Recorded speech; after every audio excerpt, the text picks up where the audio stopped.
show. So come on and hold me tight. You move me.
can't just walk in, Mother.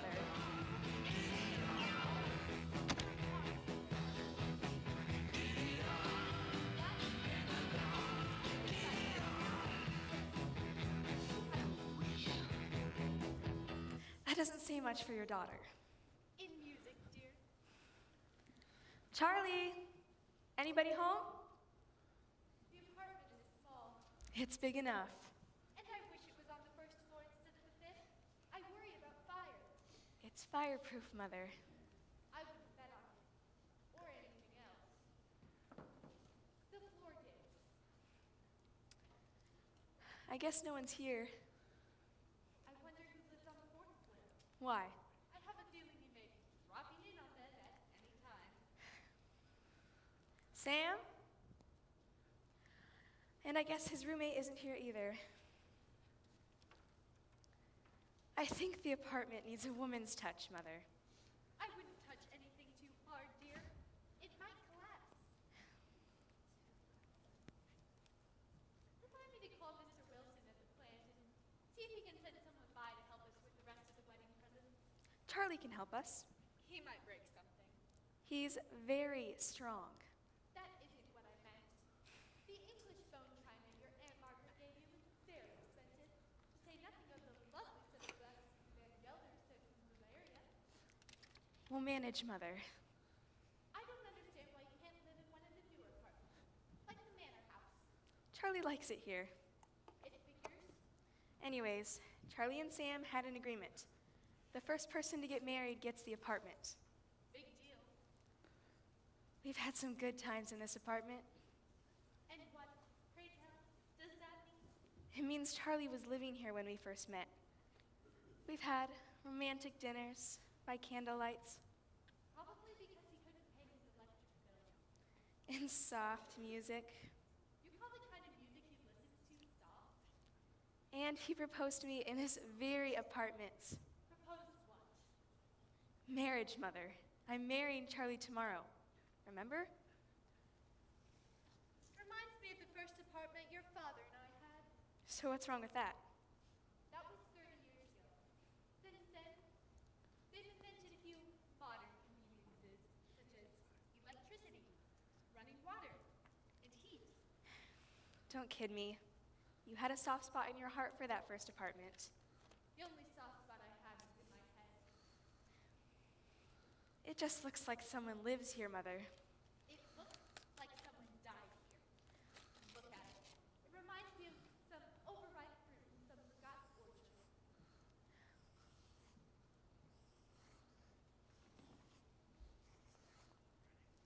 Could this picture go here? It's better than the one that's already there. This happens to be one of Charlie's favorites. That chair must go. Charlie really likes that chair. Your great Uncle Philipper has offered to completely refurnish the living room. I was thinking French provincial. Charlie's thinking early American. And dear, your Aunt Agatha has painted you a mural for that wall. I've seen it. Dear, your Aunt Agatha is in a position to be of great assistance. She's offered Charlie a very good job with the company. He happens to like what he's doing. It figures? There's nothing wrong with being a lab technician. No, but some people get paid to work. It does pay. Not much, but some. After he gets his master's degree, he hopes to go into science. Something in outer space, I hope. I mean, you'd love history. He wants to be a chemist. It figures? He considers himself very fortunate to work for Professor Zapotka and Dr. Gruber. They're on the verge of a giant breakthrough. The way this floor feels, so are we. They're on the brink of a huge discovery. Why don't I call my decorator? When you return from your honeymoon, the apartment will be fumigated and redecorated. Charlie said we are going to redecorate, just the two of us. It figures? Hey, hey, look who's here. Hi, Sam. Mother, you know Sam Adams, Charlie's roommate? Oh, yes. I'm the best man. I wouldn't be at all surprised. And how's the beautiful bride and the beautiful bride's gorgeous mother? No doubt where the bride gets her looks. Don't pay any attention to Sam, Mother. He's in advertising. Oh, Well, not quite. Would you believe 1120 Walnut Avenue, apartment 517? Temporarily. Yeah, I'm on my way up. Tomorrow I move to the 9th floor. Sam has a home office. How nice. Yeah, except I don't have an office. Oh, have you seen Charlie? Oh, yeah, he's at the lab. Either that or he chickened out and skipped the country. And guess who's in the hall? The Wren sisters. Who? Sam Adams' latest discovery, that's who. And here they are, folks, all the way from St. Joe Mo. The Wren sisters, Maxine and Minerva. I'm Maxie. And I'm Minnie. Come on in. That's Abby, and that's her mom. Pleased to meet ya. We're twins, but identical. Tomorrow, Abby takes the next big step. She's marrying my roommate. Groovy. Those little gals are going places. Vegas, Hollywood, you name it. California, here we come. Right back where we started Save it, from. girls. Pretty terrific, huh? All they need is exposure. You mean like we had in Sheboygan, Mr. Adams? I mean, you've got to be seen. They saw a lot of us in Sheboygan. Talent scouts, television producers, you got to be seen, you got to be heard. We got to give them something local, a benefit, anything. Hey, you carry a lot of weight. I beg your pardon. I mean, you settle with the in crowd, jet setters. You got influence. Oh, I see. Well, yes, I do have some influential friends. And they'll be at the wedding tomorrow, right? Because the girls over here have a great version of Oh, Promise Me. Oh, promise me that someday you and I... Oh, well, you can't win them all. Anyways, I got them pegged for Jim's Biscuits commercials. Remember the name, Mrs. Rainey, the Wren sisters.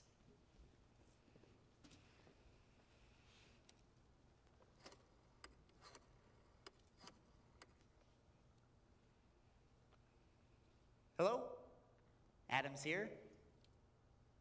Sam Adams. Anyways, could I get JT Farnham, please? JT as in James T, as in Jim's Biscuits. Hello? JT? Adams here?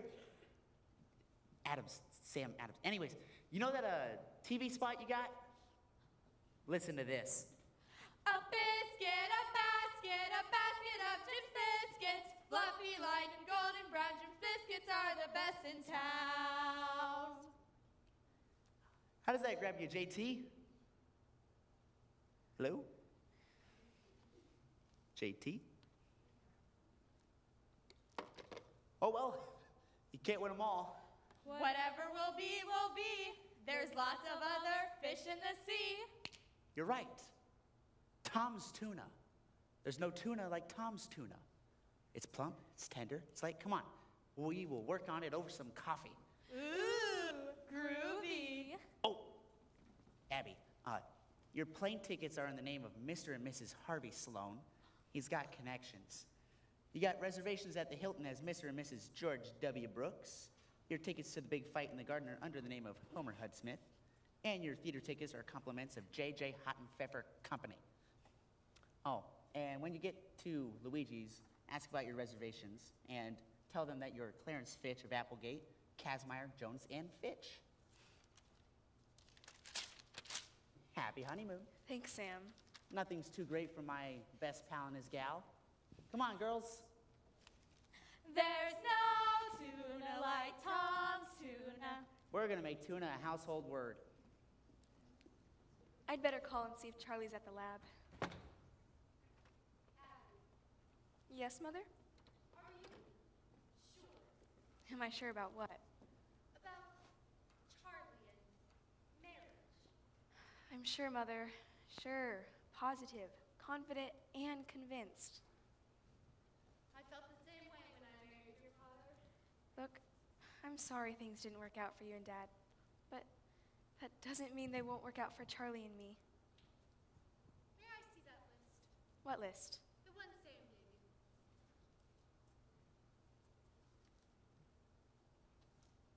What's wrong with Harvey Sloan or Clarence Fitch?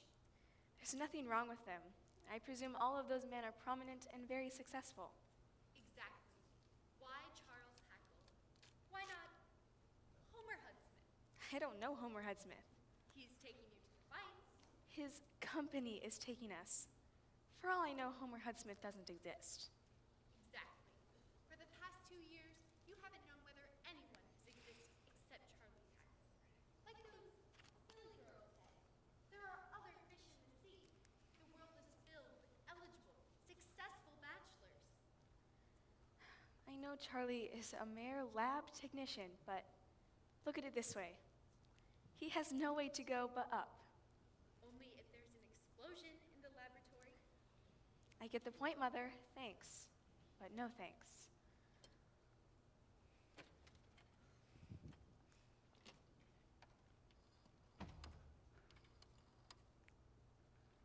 Those Wren sisters are great little gals, huh? Talent up to here. Going which way? Fair point. Oh, hey, if you talk to Charlie, let him know that I'm picking him up for tonight's rehearsal. You know something about that roommate of mine? He's quite a guy. Yes, that's what Mother was just saying. Yeah, think of it this way. You're not losing a daughter, you're gaining a son. Yes, Sam. Like you always say, you can't win them all.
Hello, Charlie Hackle speaking. Oh, hi, Abby. Yeah, I noticed you've been here earlier. Must have just missed you. Of course I haven't forgotten. How could I forget something as important as my own wedding? I'll be over as soon as I can, another hour or two. Yes, Abby, I've told the professors. They know that the rehearsal is tonight and the wedding is tomorrow afternoon. They're over here now, as a matter of fact. Yeah, at my place. Because the project is top secret, so they decided to wind it up here instead of the lab at the university. That's why. No foreign agents or cloaks or daggers or anything like that there. I'm perfectly safe, Abby. That is, as safe as any other prospective bridegroom. As soon as we're through here, I'll clean up and be on my way. After the rehearsal, Sam and the boys are throwing a farewell wingding for me. Yes, Abby, I realize farewell sounds awfully final. No, Abby, the future bride is not allowed at the bridegroom's bachelor party. I don't know why. She just isn't. No, there won't be any girls there. Sort of like a Boy Scout meeting. No, there won't be any 10 mothers. See you soon, okay? Yes, I do you too. Can't say that here in front of the professors. Might steam their glasses. We'll see you, honey. Bye-bye. Incredible. Fantastic. Incredibly fantastic. Fantastically incredible. A remarkable breakthrough. An extraordinary discovery. We've accomplished their unaccomplishable. We have conquered their unconquerable. Success! Often was there time when we didn't have a dime, but kept working overtime. Success! Often was there day when we didn't get no pay, but kept working in the pay. Success! Now those barren days of yore are gone for even more. And we're knocking on their door of success. Though we lived with wrath and scorn, we returned here every morn till our brainchild could be born. Success! They're famous of the nation. Will join in adulation. They're little and they're great. We'll meet to celebrate. The world will know our name. Und will bask in wealth and fame. we'll be seen in life und look and every science book. They'll see us on TV. They'll know you and they'll know me. Royalty will toast us. Their president will host us. And together we will rise to accept their Nobel Prize. Und, unaccustomed as we are, We may even buy a coup.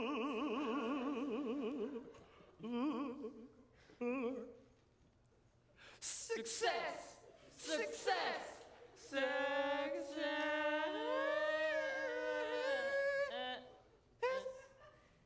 Already, it is starting to go to my head. I'm starting to feel my turnips. Bernard, you mean oats? No, Hans. Papa was poor and we could never afford oats. At last, after all these years, you and me, Hans Gruber and Bernard Zabotka, have finally completed their formula, GE4 square 5OPQ2. Shh! Somebody it is who could be eavesdripping. Don't let anyone hear you say GE4 square 50PQ2. All right, you are, Hans. We don't dare let anyone know. We must make double sure that we is totally and completely along. Along we is. Good. A disaster of national dimension it would be if somebody were to swipe their formula. A catastrophe it would be if anyone knew we are close to having it perfected. Their room would be filled with foreign spies. To say nothing of our blood. Already, enemies of their United States are working on just such a project. It is important to national security that only the United States have access to GE4 square 50PQ2. Our national survival is at stake. Precisely. Now that it is perfected, is we ready to call in our guinea hog? Ready. We is. Good. Ready we is for our guinea hug. And ready we is for Charlie. And ready we is to celebrate our success. 3 goblets, Bernard? You mean that you and me? Of course not, Hans. We invite him over for a toast, but only he, Charlie, will actually drink their formula. Very good, Bernard. Charlie will take 1 little swig for man and 1 giant gulp for science. Precisely. Now, is he ready, Hans? I is ready. Charlie, would you step into our parlor? I mean, we is needing you, Charlie. Ah, there you is, Charlie. You all finished? Mine boy, indeed we is. Good. Clean up and be on my way. Sit down, Charlie. During the 2 years you have been with us in the laboratory, we have been working on a top-secret classified project. Yes, sir. Sort of suspicion. A project of great importance to their security and well-being of their nation. Yes, sir. You've been loyal, obedient, trustworthy. Thank you, sir. Therefore, it is our wish, mine and Hans, that you be there first to know that their midnight oil has not been burned in vain. We've accomplished a scientific discovery of profound magnitude. You don't mean G4. Shh. 50PQ2. Precisely. Wow. Sit down, Charlie. Since you've been with us in their laboratory for the long months of research and frustration, we wish that you join us in a toast to the success of their formula and to the security and well-being of their nation. Yes, sir. I'll drink to that. And to the fact that you, Charlie Hackle, is about to take a giant step. Yes, sir. 2 o'clock tomorrow afternoon. If not sooner. Well, Abby wanted to have the wedding in the morning, but Hans' plane didn't get in that early. To GE4 square 50PQ2, down their hatch. Now, Charlie, run along and don't worry about the sink. What about cleaning up? We'll take care of it. Great. You'll be hearing from me. Indeed we will, Charlie Leslie Hackle. Indeed we will. At last. Science has come through. So there's nothing left to do? Everything in their world has been invented. Successfully completed or rejected. There goes our guinea hog. Oh, that's the... The world's one and only completely honest man. At last, we have achieved the greatest discovery since the beginning of mankind. Honesty. Truth. Principle. Loyalty. And success. People be famous. Rich. We drink a toast. To us.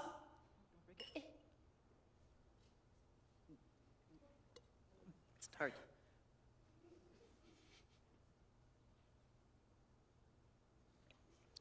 Bernard, What is it, Hans?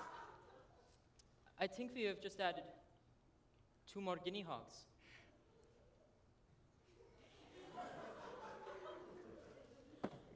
We think we know what their serum will do. Right, it will make us tell the truth.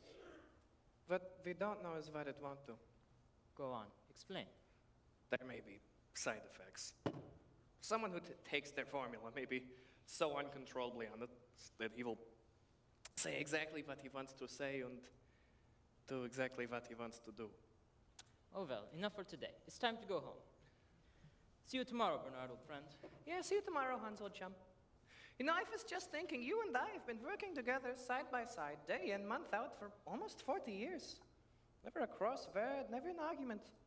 Although I have much their superior intellect, I never once let on. Always I treated you as equal. And you, Hans, have taken the subordinate role without such as a single complaint. Never a whimper, not even a peep. You've been humble, modest, meek, Bernard.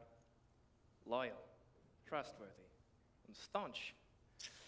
Although there have no doubt been times when you felt resentment, you never wavered and never veered.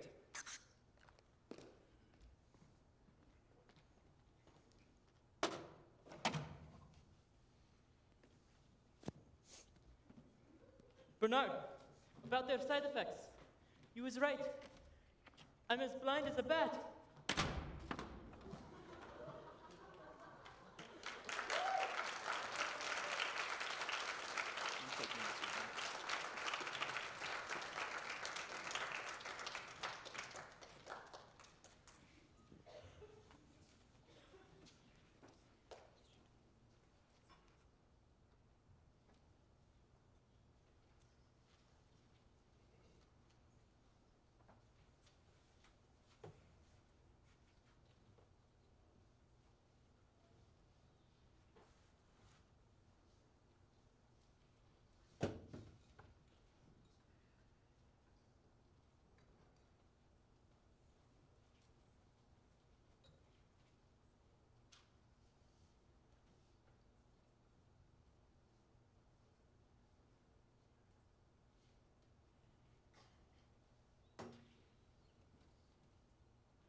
Come on in, gals.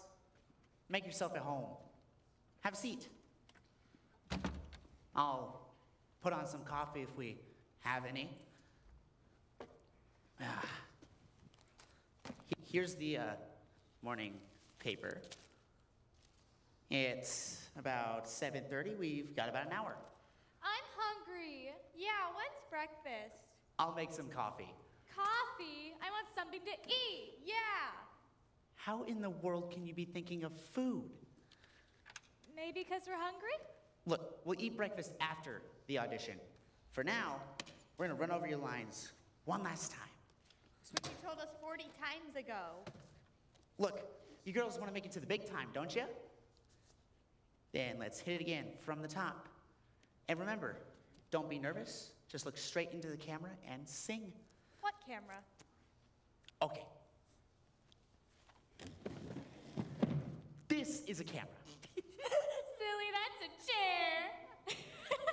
I know it's a chair. Okay, we're gonna use our imagination, okay?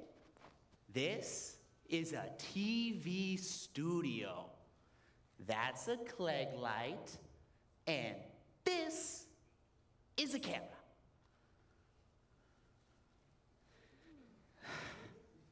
Just Oh, I get it. Everything's make-believe. Yeah, including breakfast. Just don't worry about anything. Just look into the camera and sing natural. Pick up a can of Mother's home baked beans and eat, eat, eat. Is that natural? Okay. Go on. Chock full of bacon, molasses to a treat that can't be beat. What's wrong? It makes me hungry. Should have done the lousy soap commercial. We already did. It's Sheboygan. Yeah, the man said it was the lousiest soap commercial he ever heard. Wonder why.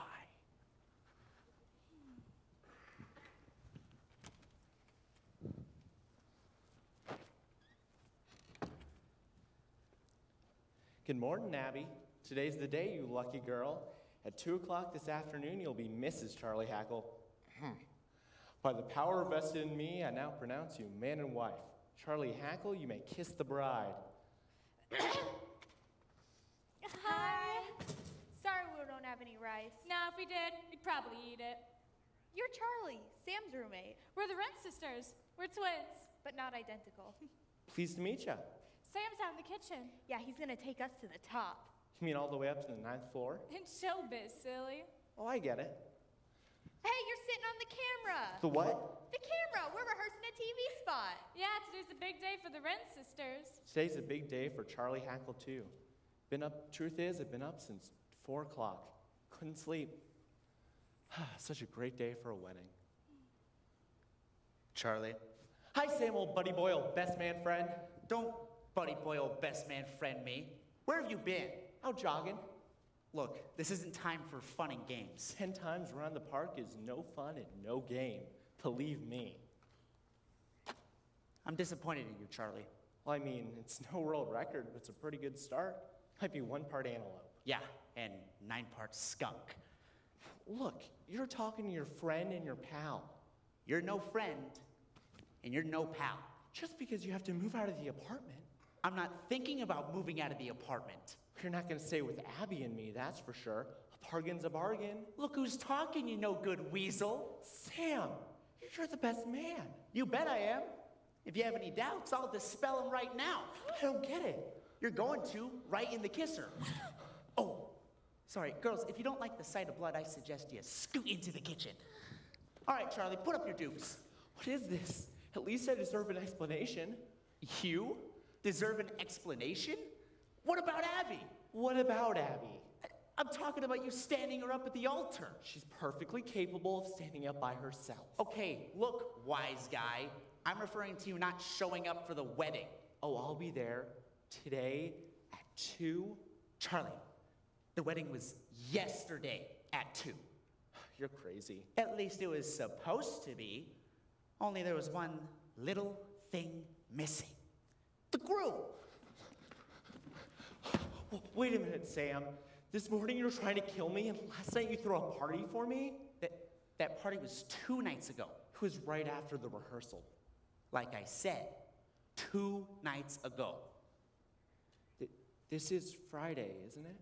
No, Charlie, today's Saturday. Saturday? Are you trying to tell me that yesterday didn't happen? Yesterday happened, Charlie. Apparently you didn't. The plane tickets, flight 587, they'll verify my reservations. That flight was yesterday, Charlie, as scheduled.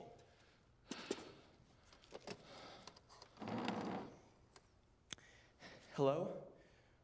I need to confirm my reservations. I don't know what you're trying to pull, Sam, but it's about as funny as a toothache. Yes, flight 587, this afternoon's flight to the coast. What do you mean there's no such flight? Oh, I see. They don't have that flight on a Saturday. The big fight at the garden. I've got 2 tickets for tonight. Here, Charlie, take this. Turn to the sports page. Read it. With a crowd of 17,000 looking on Friday night at the Garden and another 20 million watching on closed-circuit TV, Muhammad Ali scored a unanimous and decisive 15-round decision. I don't get it. I just don't get it. I lost a whole day, smack out of the middle of my life. That's not all you lost, Charlie. You lost 2 roommates. Your once and your future. No. Things like this don't happen.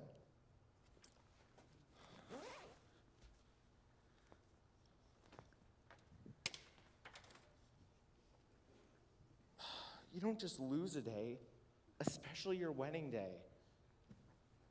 There's got to be some explanation.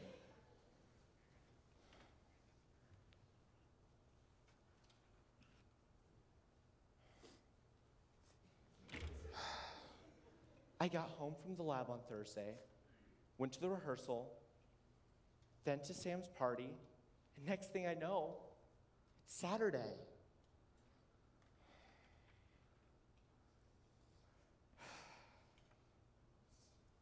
Whatever it is, Abby will understand. We'll go on with the wedding and live happily ever after. Sam! Sam! Sam! What now, Charlie? Who's that? I don't know. I've never seen him before in my life. Well, he couldn't have just come out of the blue. No. I think he came out of the closet. And looked closely at his red shirt. What about it?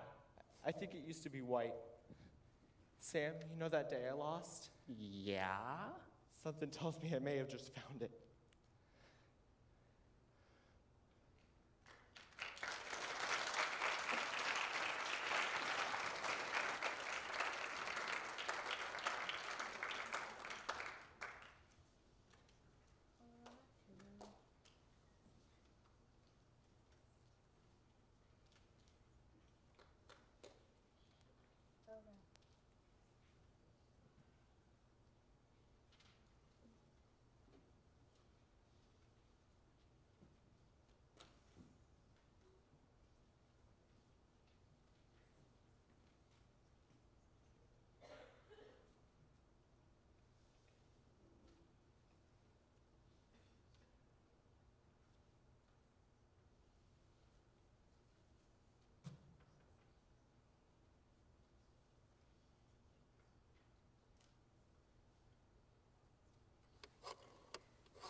Hello, George?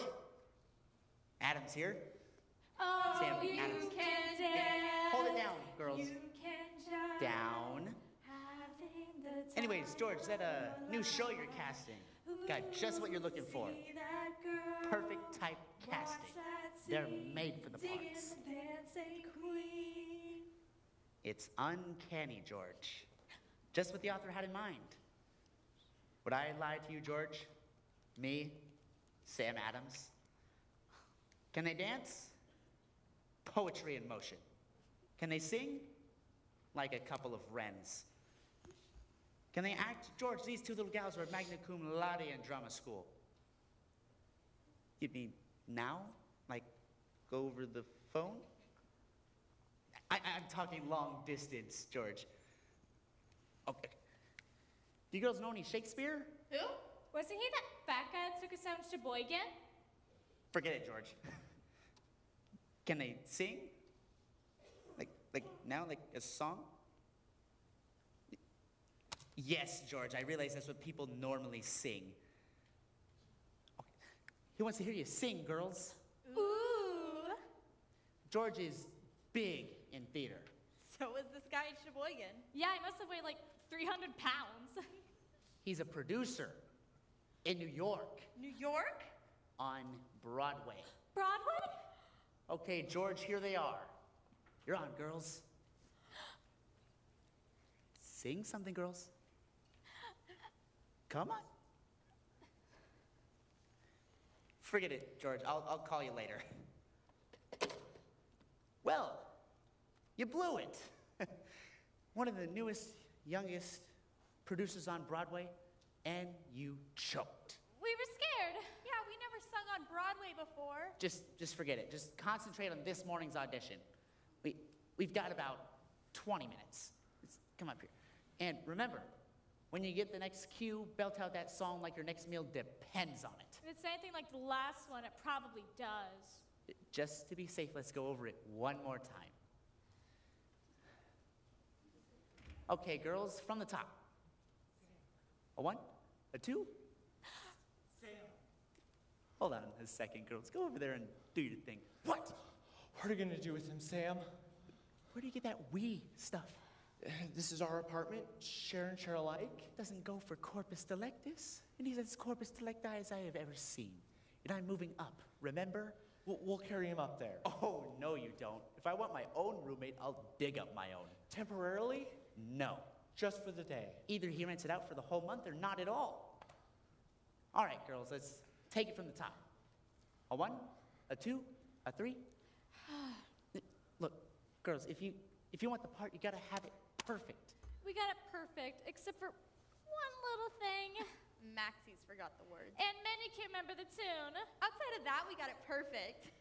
You gotta help me, Sam. Look, we're doing the studio in 15 minutes. Sam! Okay. Look, girls, I won't be able to make it to the audition this morning. Something's come up. You mean you won't be there? Call him a cab, Charlie. Here's his business card. It's got his name, address, everything. What if we forget our number? Tell yourself you won't forget. I won't forget. I won't forget. Hello? We need a cab. 1120 Walnut. I won't forget. Yeah, downtown. And hurry. How many? The cab would hold 3, Sam.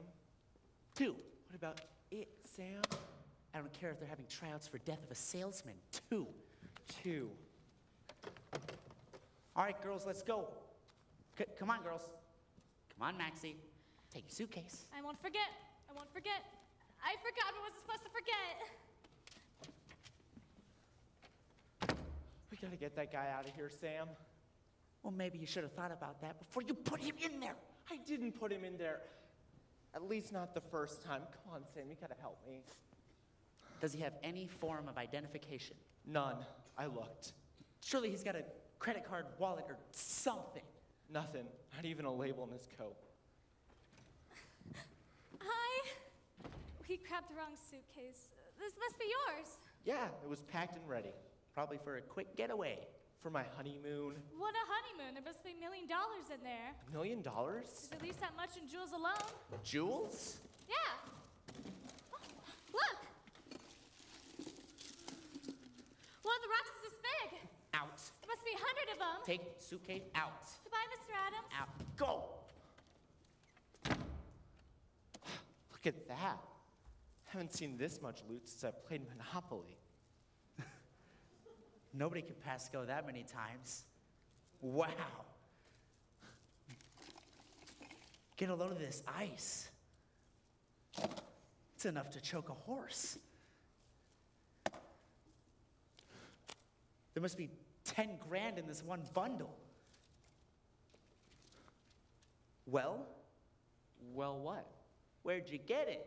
I didn't get this, Sam. I've never seen this money before in my life. Oh, okay. This is your suitcase, right? Your name is Charlie Hackle, right? Okay, good. Because for a second there, I thought it was Jesse James. It doesn't make any sense. First I miss my wedding, then I miss a whole day, then a strange body shows up in my closet, and now this. Okay, so I got home from the lab on Thursday, changed my shirt, went to the rehearsal, then to your party. I was at your party. You were the life of it. When did I leave? About midnight? Who did I leave with? Nobody? Something must have happened after I left that party. That's what I call an understatement. There's gotta be a simple, logical, plausible explanation. Sure, nothing's as logical as murder or as plausible as robbery. Well, whatever it is, Abby will understand. Abby! My gosh, I haven't even called her. What's that? What? This?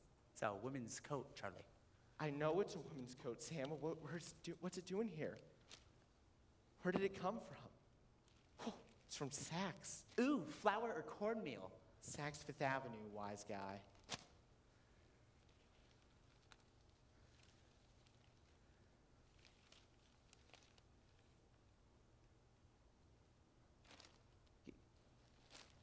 Get a load of this, Charlie?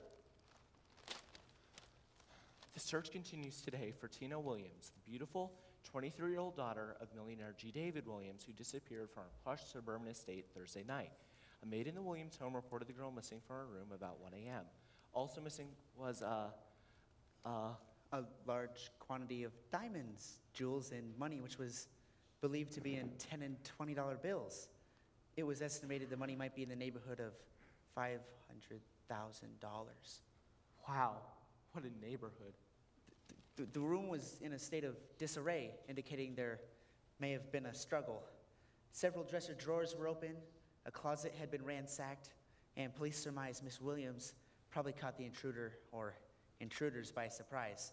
Police theorized that Miss Williams, a striking blonde and winner of several beauty contests, may have been kidnapped. When last seen, she was wearing a red dress, red shoes, and a red coat. No, there's a million red coats. Yeah, that's what Paul Revere said just before the attack. There's gotta be a simple explanation. That's what you said about the guy in the closet. A simple, logical. How'd these get here? I suppose they just walked right in. When last seen, Miss Williams was wearing a red dress, red shoes, and a red coat. Do you realize that those shoes, the coat, and the loot in the suitcase may very well belong to the same girl in this story? No, I've never seen any of this stuff before. Honest. Then what are they doing here? Explain that. I don't know, Sam. I can't explain that or anything else that's occurred since Thursday night. I'm a perfect blank. You may be a blank, Charlie, but I'm beginning you're far from being perfect. Do you actually think I have something to do with that girl's disappearance, the money, or the guy in the closet? I'm innocent. There isn't a criminal alive who doesn't think they're innocent. I'm no criminal, Sam. Then you gotta remember what you did Friday. I don't even remember Friday. Think, what'd you do after the party? I don't know. Did you go out with anybody? Did you see anybody? I don't know. Think. Tell yourself I'm gonna think. I'm gonna think. Sam's gonna think. Not me, you! It's no use. I can't remember a thing. You've got to, Charlie. You gotta come up with an alibi. You gotta prove you never saw the shoes, the dress, the guy in the closet, or the loot in the suitcase. You gotta come up with answers before the law starts asking, Charlie, or you've had it. Oh, great, what now? Hello? It's your mother, Charlie. Mom? Oh no, I completely forgot about her. Yes, Mrs. Hackle, he's in. I'm out. He's out. I mean, I'm in. He's in and out. Would you make up your mind? Where is she? Okay, she's downstairs. Downstairs? Okay, she's coming up. Now? Okay, see you soon. Yeah. What'll I do? Maybe hide in the closet? The suitcase. I'll get the dress. I mean, the coat. And the shoes. Hide the shoes. That's a good idea.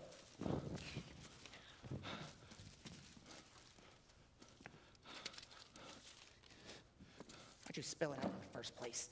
I don't know, Sam. I'll get the door. It's fine. Oh gosh. Charlie. He's bit. Sorry, sir. Good boy. Good boy. Stay. Stay. Is he good? Who is it? It's your mother, Charlie. Mom, 1 second. How do I look? Fine. Your picture will look great in the post office. I mean, you don't think she'll suspect anything. Not unless she opens the closet, finds the coat, puts on the shoes, or trips over the suitcase. Come in, Mom. My boy, Charlie! Mom, what a surprise. Surprised? I was invited here for the wedding, remember? It's customary for the mother of the groom to be at the wedding. Also, the groom. Why didn't you meet me at the airport, Charlie? Oh my gosh. You said you'd be there, Charlie. I'll take your suitcase. Thank you, young man. You remember Sam? Faces I never forget, especially nice, kind faces. Apparently, I have a better memory than some people. I waited at the airport for 3 hours, Charlie. 3 whole hours. I'm sorry, Mom. So were all those men at the airport. They were very sorry, Charlie. They tried to get me to go to a hotel, but I wouldn't budge. I told them that my son said he'd meet me there, and I would stay until he did. One man kept talking louder and louder. He was on the PA, Mom. He was on the runway right next to me, Charlie. The runway? When I went out to look for you, yes. He had a red face and protruding veins on his forehead. Only the veins quit protruding. We got all the planes down that were trying to get down, and up they were trying to get up. It was a traumatic experience. Those skies may be friendly, but once you're on the ground, it's dog eat dog. Well, after 3 hours of 5 phone calls, which you didn't answer, Charlie, they were nice enough to take me to a hotel where I waited until it was time for the wedding. When I got there, everybody was waiting. On one side were friends of the bride, and other side were friends of the groom. And as it got later and later, people in the friends of the groom section just moved over to the other side until I was the only friend you had left, Charlie. I had a feeling that at any moment, they might start throwing rice, Charlie, while it was still in the bag. I feel terrible, Mom. You look terrible. Come here. Stick out your tongue. Mom. Out. You're not well, Charlie. You better sit down. Why didn't you meet me at the airport, Charlie? I don't know. It's a long story, Mrs. Hackle. Time I've got. Why didn't you go to Charlie's room and freshen up? I spent 5 hours at the hotel freshening up. If I was any fresher, it'd be in a face. Mom, what are you doing? Hanging up my coat. I'll do it. Thank you, Sam. You're a good boy. Dependable. My boy Charlie used to be. It's that girl, isn't it? If you mean Abby, she's the finest, sweetest, most wonderful girl in the world. I see. You don't see. Charlie, a mother sees that magic moment when her little bird first opens his baby blues. She knows when something's wrong. Either you tell your mother what it is, or you don't get an ice cream cone. All right, Mom. I'll level with you. Of course you will. The ice cream always did it. I forgot. Don't give me that, Charlie. He isn't eating regularly, is he? Let's go into the studio and unpack your things, Mom. Either that, or you haven't been sleeping well. You always need 8 hours. Very well. I'll unpack. But afterwards, I'm going to fix you both some more milk. Oh. It's very soothing with rhubarb marmalade. You know, I have a feeling that something somehow was wrong. She's probably been hitting the rhubarb marmalade.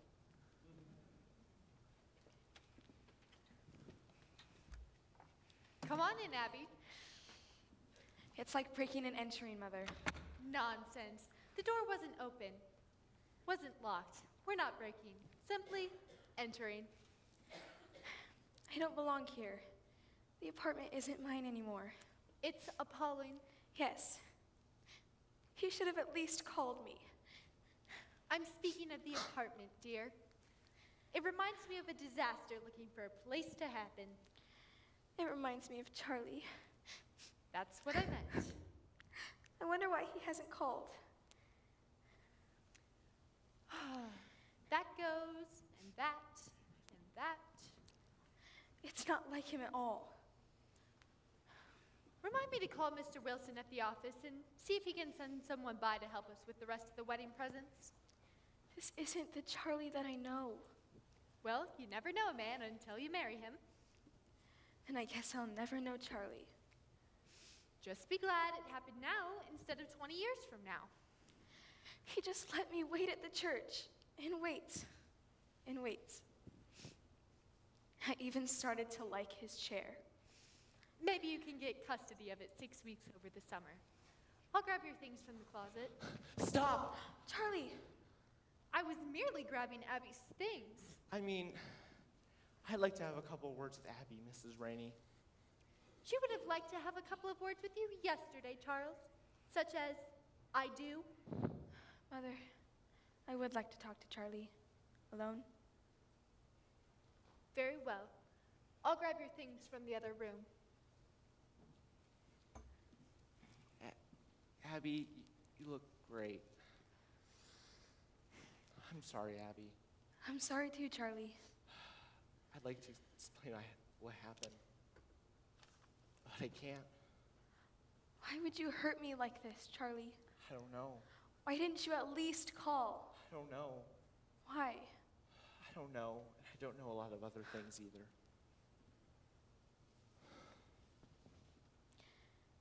What happened to you on Friday? I don't even know what happened Friday. Look, Abby, something's haywire here. It's like a jigsaw puzzle, only I can't get a single piece to fit. The only thing I know for sure is I would miss our wedding for anything in the world. I'd marry you this very second if I could. Then why weren't you there yesterday? I don't know, Abby. I'd begin at the very beginning if I knew where the beginning began. Honest, Abby. That's Mom. Come along, Abby. We're leaving. What is it? There's a girl in Charlie's room. Is it a blonde in a red dress? No, it's a brunette in sequins, spangled black tights. Come along, Abby. I don't believe it. You gotta be kidding. It isn't possible. I'm not, and it is. Come along, Abby. Charlie, I think part of the puzzle you were talking about just walked through the door. Don't she know how to knock? In my country, darling, a lady is treated with respect. I must say, darling, that some of your American customs have left me cold, but then again, some of them don't. Look, Abby, I don't know what she's doing here. I think it's called ballet. The least you could do is introduce us, darling. I've never seen her before, honest. For a total stranger, she's remarkably friendly, Charlie. Charlie, are you sure you want me to unpack my things in the studio? Sure, I'm sure. Why? There's a blonde in there. A blonde? In a red dress, Charlie. Oh no. That one? Who is she? I haven't the faintest. What is she doing here? I don't know. This has to be some mistake. Look, Abby, I've never seen this girl before. Honest. Before what, Charlie? Before now. Come on, Abby. I know this looks funny. Not at all. I'm sure everybody has a blonde sleepwalker and a brunette ballerina in his apartment. And I understand why you forgot something as trivial as your wedding, darling. Charlie. You're funny, Charlie. Yeah, he's a gas. Let's go, Mother. But Abby. Get out of my way, Charlie. It figures, darling. I better keep an eye on her. I don't believe it. Psst. Charlie, it's us. May we come in? Professor Gruber and Dr. Zapoka. Sure. Come on in. How is their world treating you, Charlie? Lousy.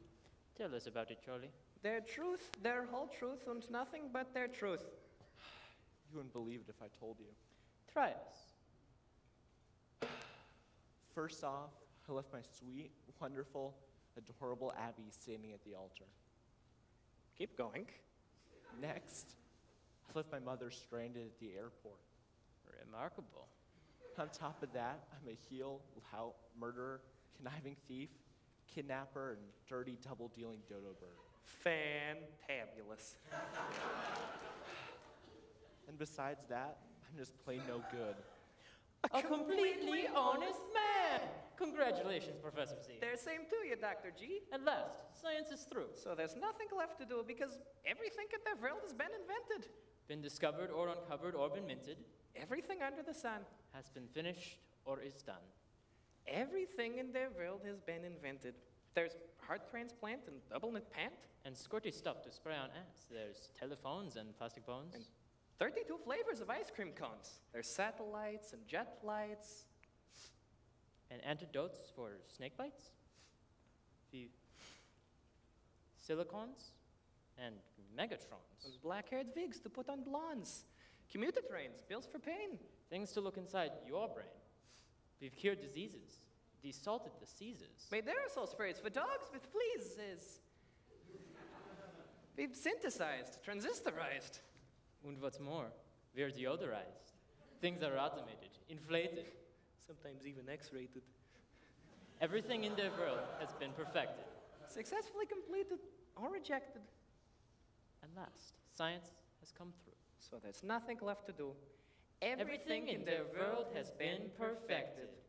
Well, my friend, I suppose there's nothing left for us to do when we come to their lab tomorrow. You was right. Anyway, I won't be there tomorrow. Why not? I think I am catching a cold.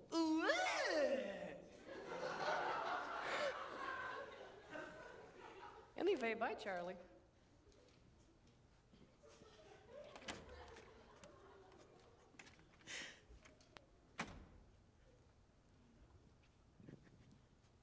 Hey, what's happened? The wedding presents. Abby's taken them back. The coffee pot? The waffle iron? The lamp? Everything. Boy, at the rate things are going, you're not going to have anything left but that chair. The chair? I'm afraid you're right, Sam. I'm afraid you're right.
Okay, girls, okay. Knock it off. Try to control yourselves. Knock it off. Keep your cool. Just quit your blubbering, and we'll try and figure out what happened, okay? Just start at the beginning. At the beginning? At the very beginning. Okay. I was born in St. Joe. We don't need to go that far back. That ain't as far back as Muskogee. I was born in Muskogee. I thought you two were twins. We are, but identical.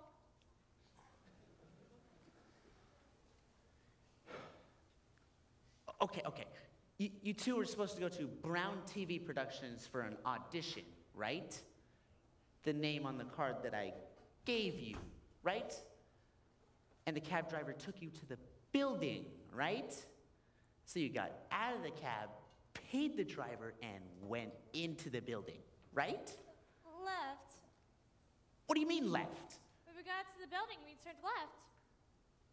That took you to Griswold Advertising Agency. Right. So we went an audition. Pick up a can of Mother's Home baked beans and eat. Okay, that's great, except Griswold doesn't handle Mother's homemade baked beans. Of course not, silly. They've got machines. They don't have that account. All you had to do was follow a simple direction on a simple card and have a simple audition. Nothing's as simple as it sounds.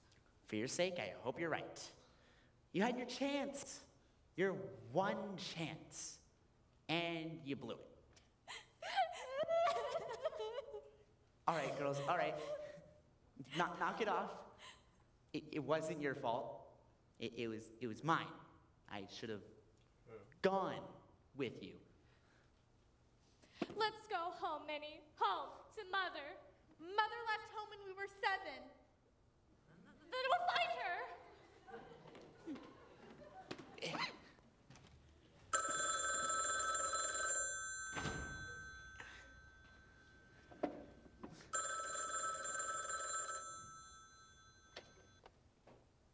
Hello? Adams here? Yeah, Sam Adams. Oh, yes, sir, Mr. Griswold. As a matter of fact, yes, I do represent the Wren sisters. Among others, of course. Oh, you mean pick up a can of Mother's Home baked beans and eat? Yeah, it grabs me too, Mr. Griswold. Quick, catchy, hard-hitting. What? No, I didn't know you had the account for Betsy's Big Barbecued Beans. It was an honest mistake, Mr. Griswold. Scout's honor. Now that you mention it, it is funny, hilarious. Yeah, I'm holding my sides. Yeah, they are a couple of crazy wrens, all right. He says that he doesn't know how they find their way south the winter. They're what? They're so bad they make Mother's homemade baked beans sound good? Yes, sir, Mr. Griswold. You bet, Mr. Griswold. What do you know? Something wrong, Sam? He likes them. Like, he actually likes them. He wants them doing spots for Bessie's Big Barbecued Beans, and he wants me to handle the whole bit. TV, radio, newspapers, the works. He said when you're number 17, you're willing to try anything. I'll go down with the girls tomorrow and... Wait, they flew the coop, they're gone. Hey, wait, come back. Ah, Mr. Rainey, come on in. That's Charlie's mom, Mr. Rainey. Abby's father and I met at the wedding. Charlie here? He's around. Shall I get him? Never mind. I'll find him. I better go find those girls before they have an accident. They may try to find the bus station, and if they do, it may be an accident. Are you sure you don't want me to call Charlie? I'll find him. He isn't under there, Mr. Rainey. You're not even warm. I'd like to talk to you about Charlie, Mrs. Hackle. Anything you want to know? Just ask. I've known him since he was a baby. There's one thing you should know. I'm a private investigator. You don't need to investigate Charlie. I'll tell you that. He's a good boy. As a father-in-law, you should be very proud. You missed the point, Mrs. Hackle. I've been assigned to his case. I didn't even know he had one. Oh, if you mean his suitcase, it's over there. Do you know where he was between Thursday night and this morning? I don't even know why he didn't pick me up for my plane. It isn't like Charlie. Has he told you why he wasn't at the wedding? Or anything? No, Mr. Rainey, and I didn't pry. I'm not a prying mother. Look, Mr. Rainey, I know as a father of the bride, you're terribly upset. It's a shameful thing what my boy Charlie did, but what do you want me to do? Spank him? He's always been a good boy. Dependable. It isn't at all like Charlie to leave me stranded at the airport or your daughter at the altar. Sorry for all of you, but I'm certain he had his reasons. We feel too he may have had his reasons, Mrs. Hackle. That's why the law is interested in it.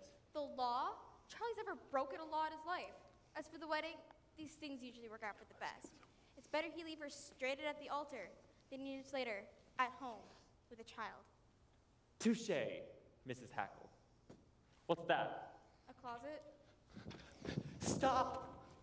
I mean, Mr. Rainey. I don't believe Abby has anything in the closet, Mr. Rainey. If it's all right, I'll have a look anyway. You're right.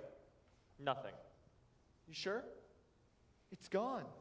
What's gone? The body, the booty, the wedding presents. Yeah. You seem to be uptight about something. Hackle. Small wonder, Mr. Rainey. With everything that's happening, you asking these stupid questions as if Charlie committed some sort of crime. I suggest you go elsewhere and play silly little games. Very well, Mrs. Hackle. I'll go out and have a look around. But I'll be back.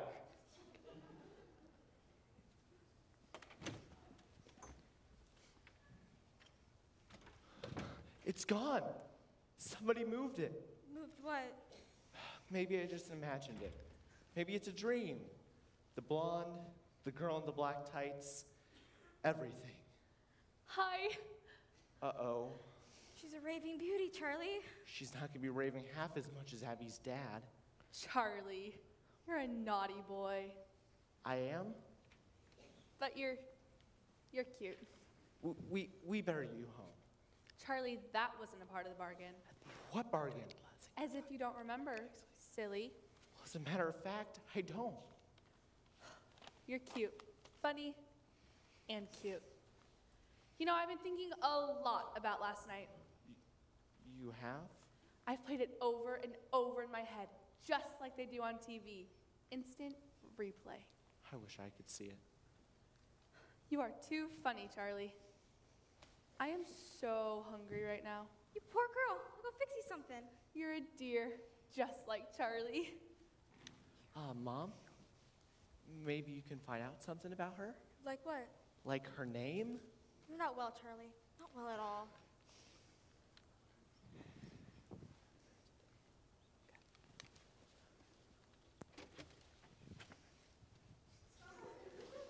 Come on in. The coast is clear. Some spy. Of all the spies in the world, I get stuck with you. What can I say? I'm sorry. I couldn't agree more, Anatoly. You are the sorriest spy I have ever met. You're stupid. You realize I'm compelled to make a full report. But Ilga, I'm your husband. Is a marriage of convenience for the mother country. But I've grown accustomed to your face. Don't cough. That wasn't easy. Most men find me attractive. I can't even find you half the time. How could you when you're asleep in the closet? Mama warned me not to marry a spy. May I remind you that before I came along, you didn't even have a closet to sleep in. I wasn't asleep. I suppose you were in there looking for a cloak and dagger. I was hypnotized. And speaking of daggers, I feel yours in my back. It was probably a coat hanger. It took me all night and half the day to find you. We could have had the secret formula and been half the way home by now. But oh no, you have to wind up hypnotized right along with Charlie. Charlie is the one we were supposed to hypnotize, not you.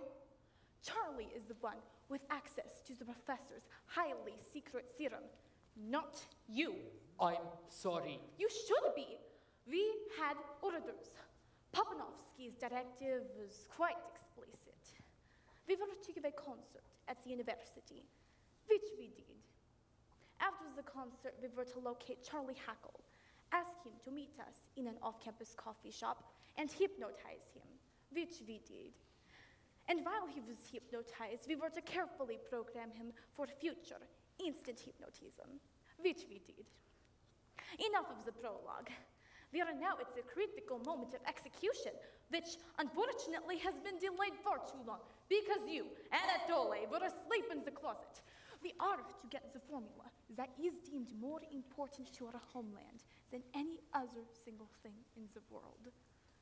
Think what it would mean if the US had access to a formula that would ensure complete and total honesty. If unleashed in our homeland, it would be catastrophic. Deadlier than 1,000 hydrogen bombs and more lethal than 1,000,000 guided missiles. Our mission is to get that formula, Anatole. Charlie is programmed. While he was hypnotized, I fed it into his brain like a computer. The key words are, now listen, Charlie. When he hears those 3 words, now listen, Charlie, he will be hypnotized instantaneously. We are to find Charlie, hypnotize him again, go to the laboratory, get the formula, and get out. Anatole! Anatole! Anatole! Huh? You did it again, the instant I said it. Then don't say it. Some spy. I've got a funny feeling in my stomach. You probably swallowed a mothball. Get control of yourself, Anatole, or we'll never get out of here. On second thought, why don't you hide? But it isn't my time. Look, we're not playing hide and seek. Get back in the closet. No, my pack is killing Better me. be going back in the secret police. Okay, you I win. hate to do this, Anatole. No, Now listen, Charlie. Charlie, Oh, Hilga. I would like to have a couple of words with you, darling. Come over. Sit down and get comfy. I'm comfy standing up. You'd be more comfy on the sofa. Charlie, come to Hilga. I'm a married man. I mean, I'm supposed to be.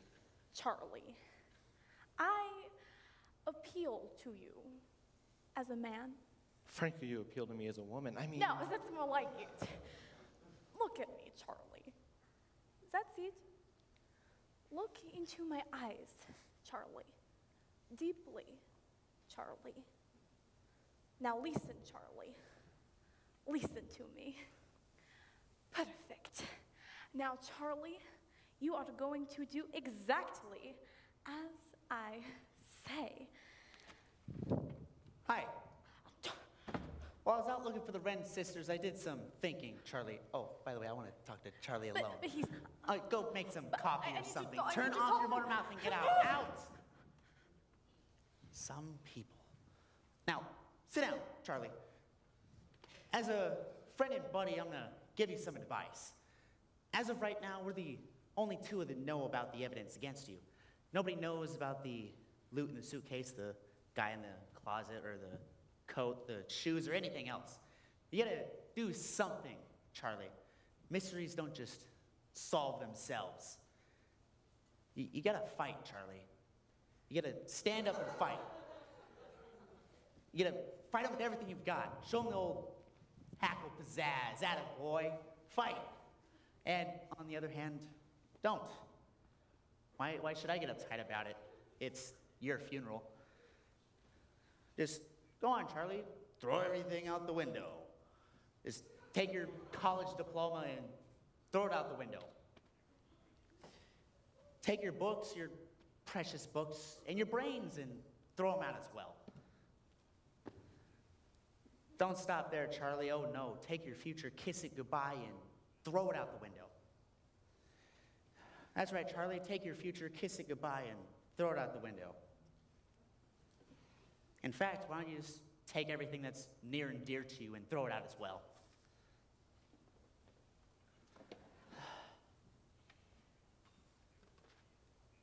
What difference does it make to me? It's your business, your life. For that matter, just take the whole kit and caboodle and throw it out as well. You let me look like this the whole time? Why don't you just go ahead and have it over with? For that matter, just throw yourself out. That's right, Charlie. Just throw yourself out the window. Charlie! Charlie, what are you doing? Charlie! Huh? What are you doing by the window? What window? I turned around and you were getting ready to jump. I was? You don't remember that. No. This is crazy. I've cracked up, Sam. I'll tell you, you were about to. It's okay, just calm down, keep your cool. You're still ahead of the game. Uh-oh. I think the opposition just scored. Where'd that come from? The window. I was just standing outside, looking up at the window, when all of a sudden, all this stuff started flying out. This yours? And this? And one pair of red shoes, women's size 7, and one red coat. Does the window lock?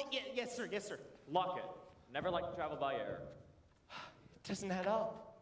On the contrary, it does, to about 90 years. On second thought, better add another 90 more. There's a body in the closet. What? I'm losing my mind. Hello, Chief. Rainey here. Send a squad car to 1120 Walnut, and make it fast. We'll get the rest of your things, Abby. Hi, Sam. Hey, Abby. Charlie. I'll grab your things from the kitchen, Abby, and Frank. Hello, Gladys. What are you doing here? It's not a social call. Gladys. What is it, Dad? Is Charlie in trouble? It has something to do with Charlie, doesn't it? Well, Refreshments. Get it while it's cold. My own special recipe. My boy Charlie used to drink a gallon at a time. no thanks. Nonsense. You'll feel better. Come on. Have one, Mrs. Rainey.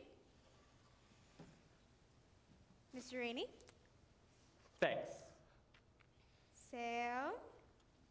Yeah, you can have one. Here.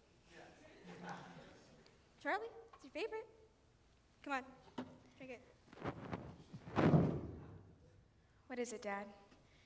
Is Charlie in trouble? Well, if you count robbery, kidnapping, and murder trouble, yes. It figures. Charlie? Drink up. Thought it was something serious. Charlie, I gave some to your two guests in the kitchen and they loved it. Come along, Abby. There's no reason to linger. Julie, it's us. May we come in? Sure, professors. Be my guest. They need to speak at you, Charlie. When we were here earlier in their day, we absentmindedly left something. Yeah, a bottle. About yay big? A green bottle. Their bottle wasn't actually green, their liquid was green. Was it sitting over there? You've seen it? Seen it? We're drinking it. I put it in the punch. I thought it was lime. Bernard? 6 more guinea hogs. 8, counting the 2 in the kitchen. That's not lime. You was drinking GE 4 square 5 LPQ2. In fact, you was drinking a double, triple portion of it. Good grief, man. Is it dangerous? Only if he was afraid of the truth. It is our latest scientific discovery. A serum that makes one incapable of telling anything but their completely honest truth. But I can't tell the truth. I'm in advertising. Wait till I tell those two about this. Wait, do you guys mean that we have no choice? That from this moment on, all of us will be honest? Totally and completely. No. I'll be ruined. Fired the same day I was hired. From this moment on, you will be honest with yourselves and your fellow men. All of you. No! I feel different. I feel wonderful. I feel sick. Charlie, whatever you did, I'll stick by you. We'll fight it together. Good girl. Did I just say that? Abby, I don't know what I did or why I did it. I wouldn't have missed our wedding for anything in the world. Bessie's baked barbecued beans are for the birds. What a lousy, rotten, capitalist streak. We come to the US to carry off a deadly secret and wind up drinking it. Deadly? From the vantage point of my country, yes, ruined. Go ahead, arrest me. I'm a spy. A spy? My name is Ilga Grindstaff. Ballerina by profession, spy by avocation. I'm married to that creep in the closet. You mean the dead man? Anatole dead? He just acts that way. Anatole! Anatole! Anatole! Some spy. You got the formula? Yeah, I swallowed it. Good thinking. And I don't have to go back into that. Never. Good, my back is killing me. The plan was to get the formula. We were to hypnotize Charlie, which we did. Program him for later contact and have him lead us to the formula. I was hypnotized? You were hypnotized? That's why I missed a whole day of my life in the wedding. Sorry you missed your wedding, but when you're involved in international espionage, that's the breaks. Hello? Griswold? Adams here. Your beans are blah. I mean, like, when you're number 17, I get that you're willing to try anything, but you gotta have some help from the beans. If you want me to improve your image, you gotta first improve the product. We'll call a meeting tomorrow, get supervisors, managers, everyone in the whole bean plant. We'll go from there. Okay. Well, what do you know? He bought it. Okay, you two, you're coming with me. But there's still one more question. What about the kidnapped victim, the girl in red? If you mean me, I wasn't really kidnapped. You see, I kind of faked the whole thing because I'm a spoiled brat and I ran away from home. Thanks, Charlie, for listening to my troubles in the coffee shop and giving me a port in the storm. Frank, you said there was just one more question, but there's another. You mean us? I guess, if we have to be honest, I should have been more honest 20 years ago. How about I take those two down to headquarters and then maybe we could have dinner? it's a date. Come on, you two. Ugh. As for you two, the cake from the wedding is still fresh. Thanks, Mom. You know, I think this apartment has possibilities. You're beautiful. You're the most gorgeous thing I've ever seen. My name's Sam Adams. I'm in advertising, and I'm gonna take you home. You're kooky. To Mother. My mother. You are kooky.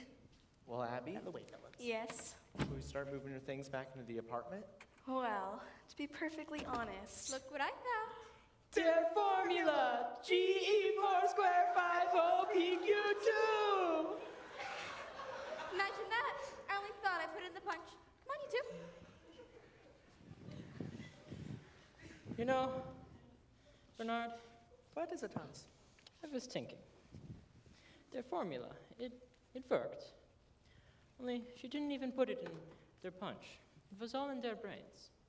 Sort of like their formula itself, which we both know it's no good. Kaput. I won't say nothing if you don't. Hi, I'm Minnie. I'm Maxie. Bernard, do you see what I see? Yeah. Do I ever? We're the Red Sisters. Words what? Friends, huh? All these years in the laboratory, we may have been experimenting amidst their wrong things. I was just thinking the same. Beginning tomorrow on, it's goodbye mice. Hello, Renz.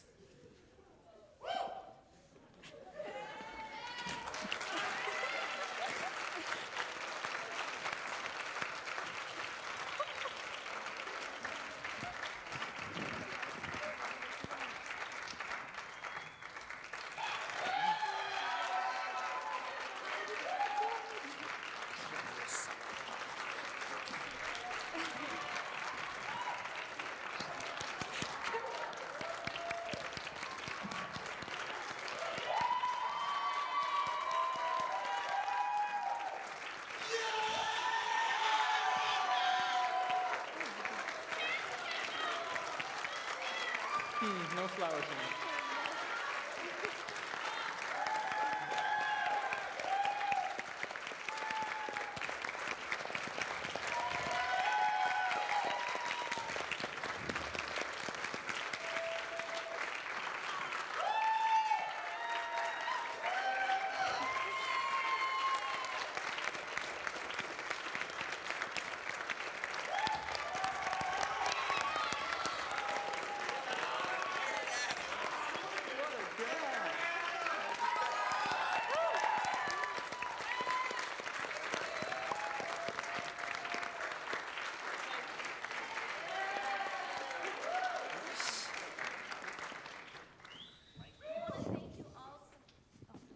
We want to thank you all so much for coming and supporting us.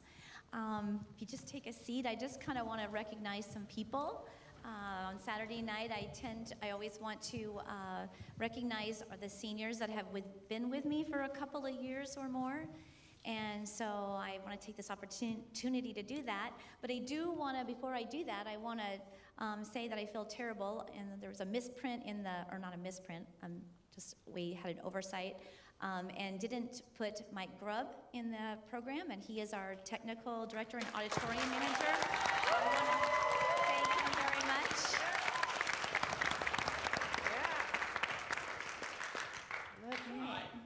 I have 5 seniors that I want to tell a little bit about, and I always get nervous for this because I get sad and I get emotional, so I kind of wrote it out, so I hope that's okay. But I want to talk about Olivia first, so come on over here.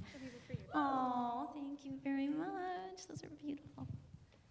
Okay, he's my helper, so he's going to give you your gift. Olivia has been a great student for me. I first got to know her in speech class, and then she was, always seemed kind of shy to me a little bit, but she was a really good speaker and a great, student. And then I was so excited because then she was in my drama class, and I didn't get to see her acting skills until then. And so she was in the play last year, and obviously this year too. And the thing I love about Olivia is her disposition. She's always so positive and happy and helpful, and she has been so helpful to me. Like, she's always asking to do extra things, like help with makeup and make posters. And so, Olivia, you're going to be missed greatly, and I thank you for everything that you've done.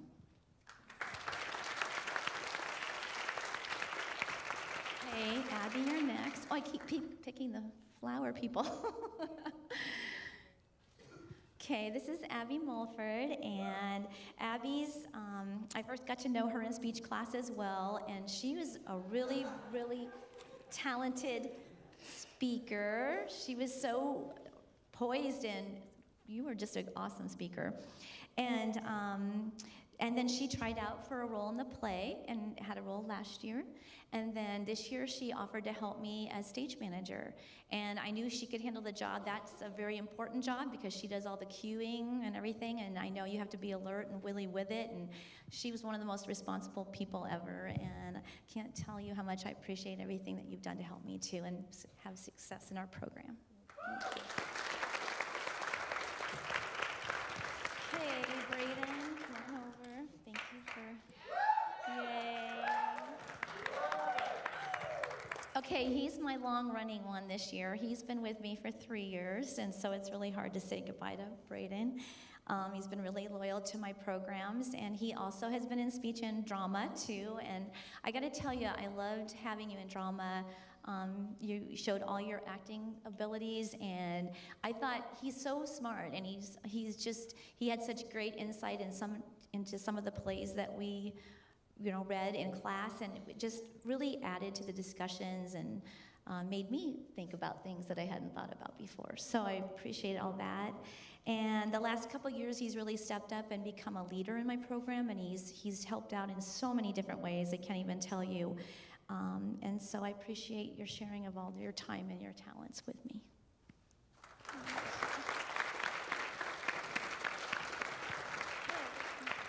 Okay, I'm getting all upset here. Okay, then Zach, I want to talk to Zach. Zach's been with me for a long time, three plays, right? I think 3, or was it been 4? I couldn't remember if it was 3 or 4. But he is such a really calm, level-headed guy, even-tempered, and he's the total opposite of me because I'm an emotional wreck all the time. And so whenever I get uptight, he's like, has these two words, "It's gonna be fine. We can handle this." And so he tells me those over and over, those very two catchphrases. And so you always have made it fine. And I appreciate all that and all your hard work and the time you've spent here too. And then Eric. Here you go. Eric is pretty much the same thing I just said about him. You are right there with him. He's such a conscientious and respectful guy. And in speech class, he's kind of shy and quiet. And I was always trying to get him to show more expression. And he was out of his comfort zone. But you know what? He did it, and I was so proud of him. And he's put in just as much work as Zach. And so I appreciate all the time that you spent as well. So thank you, Eric.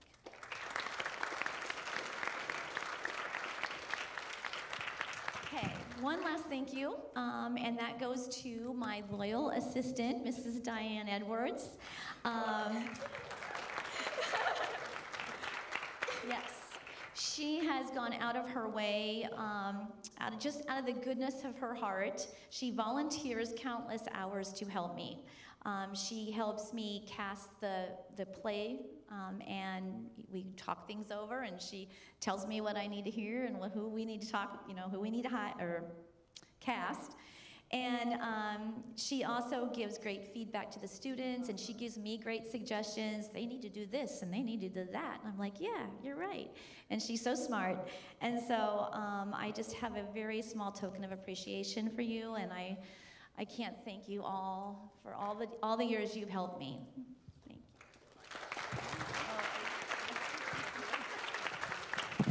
Okay, well, thank you for being patient and listening to all my speeches, and we are gonna... Hold on.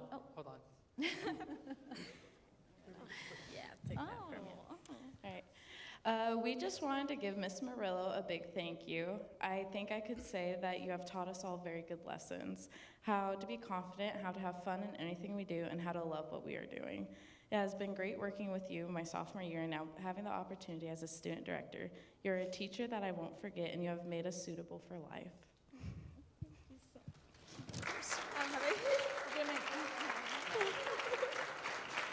Miss Murillo, like Abby said, thank you for teaching us to love everything about the arts.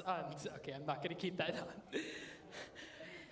Thanks for teaching us to love what we're doing, and even with everything stressful about it. So, because of how stressed you get the week of production, we got you some chill pills. This is awesome. You should have done this a long time ago. And a cast picture with a hanger on it. So, all right. Thanks.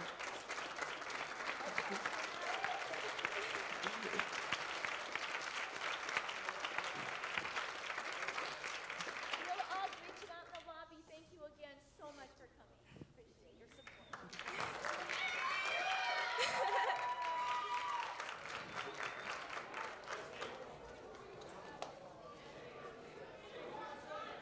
Jacob, they all love you.